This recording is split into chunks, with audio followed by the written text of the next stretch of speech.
out to their show. Buy me some winners and Cracker Jack. I don't care if there's only one nut, and it's root for the prizes. If they don't pick right, it's a shame. And it's 1-2, a free runner on base at the new ball game. Hey everybody, I'm Driggs. That dude is Marco, and we are wallowing here in the sticks. Good evening, Barrister, man. I'm delighted to be here wallowing with you and our grand community, man. It's always a pleasure. Speaking of pleasures, I had an interesting interaction with the old mailman. I got this giant box and got the microphone, and I couldn't be happier that you gave me a beautiful, gorgeous, professional microphone. Yeah, man, but that microphone is the property of Picks for Sticks, LLC. Not sure it's yours personally. Yeah, well, from the looks of it, it looks like it's the property of NASA. Let's have a look at this. I mean, I'm telling you. I mean, I had it was hard enough to get out of the box. I almost cut my fingers off with the knife. Yeah. But, here we got this beautiful, wonderful looking aerospace design. I got it set up on some crystal vases that I found at the neighbor's house. I don't think he'll mind. And did you get a look at that microphone? Yes, and the crystal vase is the perfect base for that. Yeah, so it does. It looks kind of like something from a space mission. I couldn't be more happy. But I tell you, from all the effort, the hundreds of dollars that Picks for Sticks had to take out of its kitty, to me, almost cut my fingers off open. It better make my voice sound like Robert Wagner's or Ricardo Montalban. Let me try it once. Corinthian leather. Yes. We'll see how that sounds. When you're a little closer to the microphone, it sounds like Corinthian leather. And when you're away from it, it just sounds like you're a Corinthian. Okay. I'm a Corinthians. That's a book from the Bible, the Corinthians. God Right. Bless you, man. I never ever seen a guy that could make metaphors and allusions like you do. Well, talking about metaphors, allusions, and conflicts. We had a little bit of a conflict on the show last night regarding the status of my father, Dr. Berger. You declared him a behavioral psychologist, and I was like, I think he's a clinical. And I thought he was a behavioral. So how are we going to get to the bottom of this? Well, popping in tonight. Just get out of here. Yeah, he's here. There he is. Dr. Berger with some sort of animal maneuvering around. Wow. Well, as I understand, we're going to be talking about behavioral psychologists, and behaviorists work with animals. Okay. Oh, okay. So I guess that kind of gives it away. I didn't call her. She came all on her own. She's learning to love Zoom. She's been a big fan of GoToMeeting, but she's adapting to Zoom. That's great because Mark got a NASA microphone that is part space voyaging ship, part microphone, and you're clearly coming to us live from Mars. Well, are you saying because of the contrasts off? The green, the radiation, it's awesome. Well, look, man, I just think he's kind of giving it away in not such a subtle way, saying that behavioral psychologists are very animal friendly. The animal comes up to him. I think that I'm going to be on the winning end of this. But let's hear from the doctor himself. Is there a question?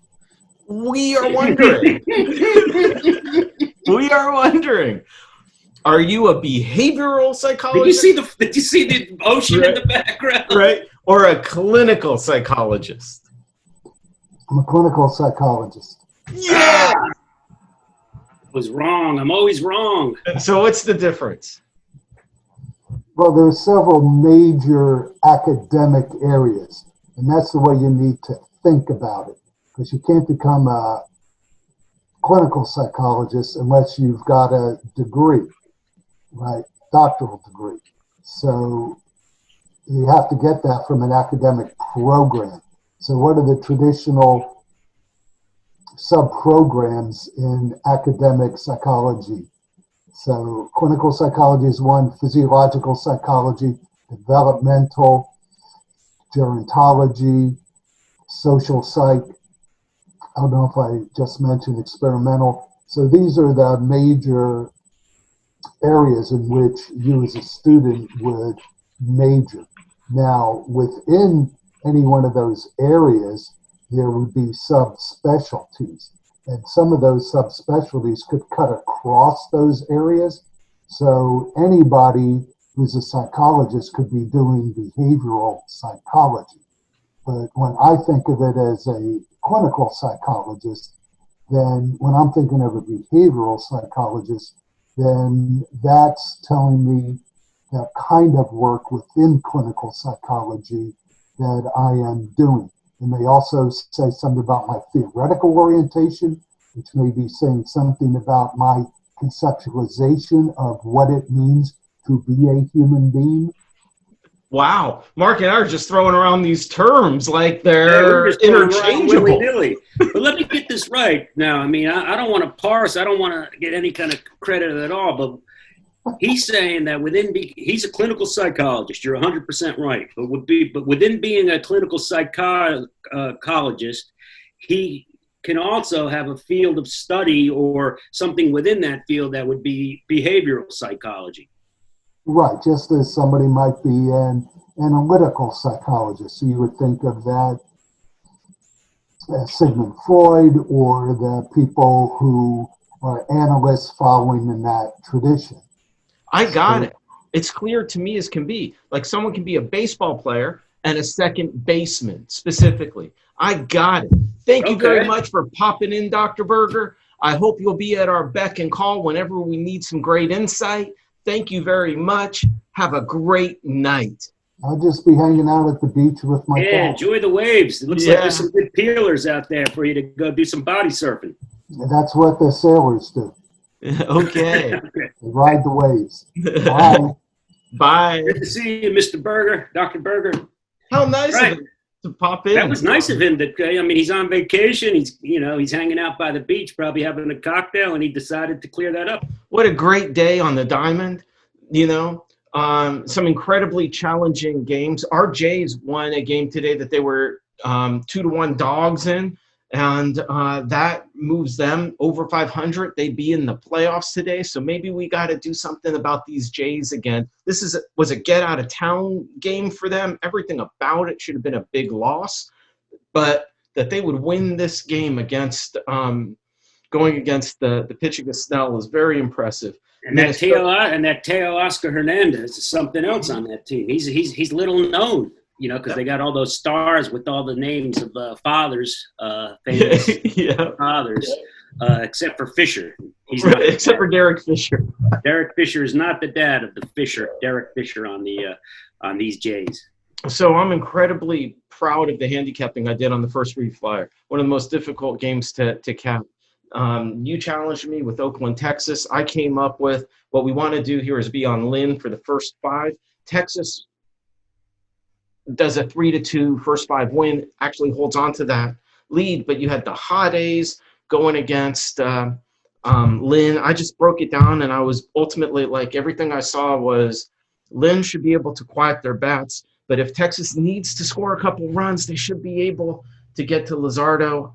That's the play, first 5. And Texas needed a couple runs, and they got him. So that was a great play. I wouldn't give that play to someone that's light in the handicap and prowess, man. I gave that to you because you lose prowess, and I know, I know that was a tough one. And we all up the beard, and you've been on the A's since the beginning. So I gave you that challenge. I'll maybe try to find something that's a little easier for you tonight. But that'd be nice. I say salute to Don Corleone. Okay? Thanks. That was a great money line level play, and brings the first read flyer to 11-5, almost 70%. Another game I'm very proud of is the Kansas City St. Louis game. All the smart money was on the under and the 2 pitchers there, drawing the line down, and it was just clear to me these guys are going to get hit tonight. And the over-under was 8. we nail it. We go. The game is at 12 already, and it's still the eighth inning. Yeah, we didn't pull one out with Detroit in the first 5, but that was a reach. We liked the line. It was a value play. That would have been very special to come in. And right now we have our big dog, a very live dog tonight coming into the game was Colorado in Arizona. And Colorado's at 3-2 in the 5th. That's a plus 150 dog. And that they're in the game in the 5th. Obviously, they're the team you want to have the money on right now down the stretch. And that's plus money. We're set up for a good night that could be a very good night. So far, yeah, it looks good. Let's get a quick and bravo, especially on that first read flyer. That was outstanding. I got a little, just a quick COVID corner I want to talk about. Right. I mean, we all know what's going on. People are on Zoom, they're on Skype, they're showing off their new microphones. People are doing FaceTime constantly. They're on the mouse, they're on the computer. Everybody thinks of COVID, the coronavirus, the COVID. They think, that's real, but there are side effects. And one of them is just being on that mouse, on that computer, carpal tunnel. And what we once thought was a fake disease, we see the $245 million man, Steven Strasberg, going down for the tournament. They said he'll be back next year, but down for the tournament. I mean, he's getting operation for what we once thought was a fake disease. I mean, he got thrown out of the game. He got the draconian punishment from Manfred to go into a COVID-infested locker room when he was out in the fresh air. He withstood all that, and now he succumbs to carpal tunnel. So I say, with a guy that's making $245 million, get an assistant. Yeah, let me tell you about the carpal tunnel. I've been diagnosed with it, and it really sends a buzzing down the whole arm, and it doesn't make the arm any less usable. It's just a buzzing. And so if you're a pitcher in the Major League Baseball tournament, for a short time period, you can actually use that to your advantage to get some extra spin on the ball if you were really committed to it. A little electric shock in your arm. So when they say that pitch was electric, they exactly. So I got a spam email, a spam text. These are texts that comes right in, and they just get better and better, Marco. It's like the more desperate they get for cash payments, the more absurd they become, and they don't even know how silly they are. This one says, last day to get your 30% off any package, including the premium members picks pack. Wait a minute. Premium members picks pack. That's a mouthful. Right? But my point is, they have other picks that aren't the premium member picks. So let me get this straight. I could order the cheapskate picks. I could order the half-assed picks. What the hell? Either your premium picks or no picks. Why are you putting out nonsense picks? So we will never do. So they actually give bad picks just so people will pay for the premium package, preferred picks. Right. We're 3-14 on the free picks, but we're 12-2 on the premium. So it's ridiculous. So we got some picks here tomorrow. A number of day games and double headers. The Angels are playing a double header because they're moving the Thursday game to tomorrow. So that starts at 1 p.m.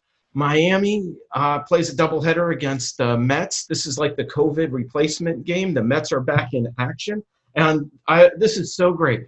I've never seen this before. On the screen, double header is set up. And the pitching matchups, 4. So you got 2 each game, 4 matchups, 4 to be determined. Oh, my God.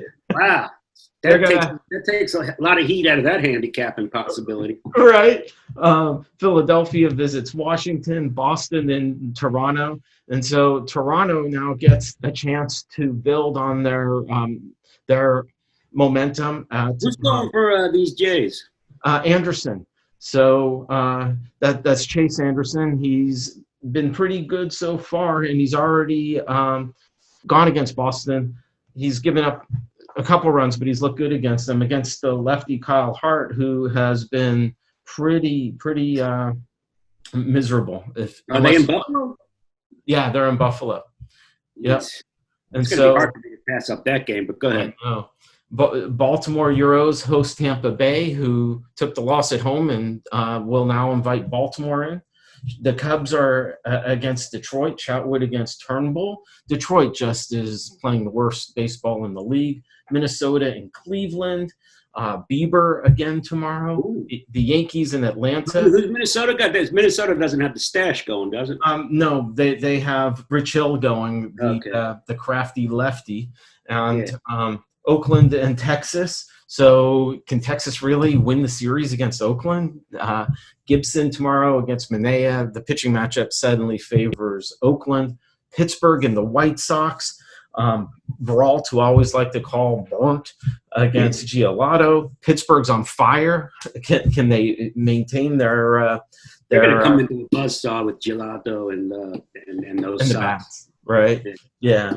Cincinnati and Milwaukee, Kansas City, St. Louis. That's Harvey, Matt Harvey against Wainwright. The over/under in the game in St. Louis will probably be about 12, like it's Coors Field. Seattle and San Diego in the night games. Gonzalez against Paddock. Paddock needs to really. It's hard to get back in the league. I mean, he tried to get back with the Angels last year, and he can't do anything. Right, and Kansas City has scooped him up, and they need him to fill some innings. That's how desperate they are. Colorado and Arizona will play game 2. That game right now is still 3-2 with Colorado with some guys on the base. We really want to hit this game. We really want to.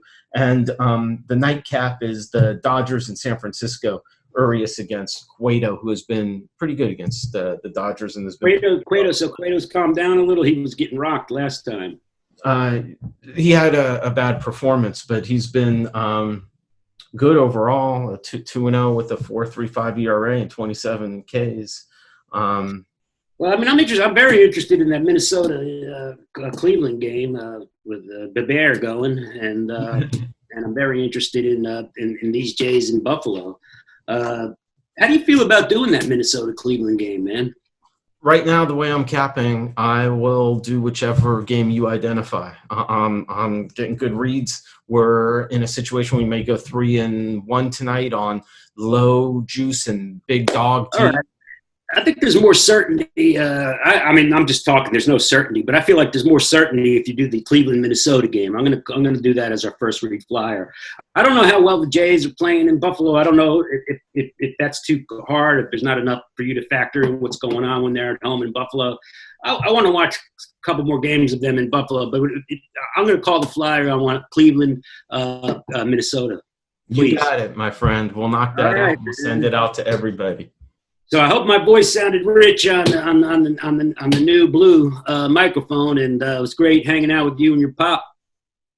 And it's 1-2, a free runner on base at the new ball game.